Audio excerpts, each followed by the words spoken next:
යමුද නාපොලියේ තියෙන පොඩි අයිලන්ඩ් එකක ටුවර් එකක්. මේක අපි ගිය one day tour එකක්. ඇත්තටම අපි ගියේ පොඩි නැවක. අපිට විනාඩි 45ක් විතර ගියා ප්‍රොෂිදාවලට යන්න මේ නැවේ. ඉතින් හරිම ලස්සන එක්ස්පීරියන්ස් එකක්. අපි ගොඩාක් එන්ජොයි කරා.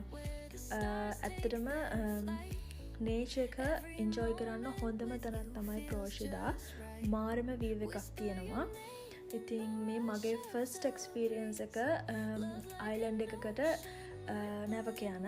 ඉතින් මේ පේන ඔයගලන්ට ප්‍රෝෂිදාවල එක වීව් එක ප්‍රෝෂිදාවල මේ ගොඩක් ප්‍රසිද්ධයි මේ බිල්ඩින්ග්ස් මේ පාට පාටින් පේන්ට් කරලා තියෙන එක ප්‍රෝෂිදාවල ස්පෙෂල් ෆීචර් එකක්. ඒතරම හරිම ලස්සනයි. වතුර නිල් පාටයි. නේචර් එක මාරම ලස්සනට එන්ජොයි කරන්න පුළුවන්. ඉතින් ඔයගොල්ලත් නාපොලියේ හරි ඉතාලියේ ඉන්නවා නම් ප්‍රෝෂිදා යන්න අමතක කරන්න එපා. හරිම ලස්සන අයිලන්ඩ් එකක්. ඇත්තටම අපි හරිම එන්ජොයි කරා අපේ ඩේ ට්‍රිප් එක. ඉතින් මේගොල්ලන්ට පේනවා මෙතන ඉඳලා මේ වීව් එකෙන් කාප්‍රි අයිලන්ඩ් එකත් ඔයගලන්ට බලන්න පුළුවන්. ඉතින් ආයෙත් දවසක ලස්සන තැනකට ගිහිල්ලා අපි තවත් ලස්සන වීඩියෝ එකකින් හම්බෙමු.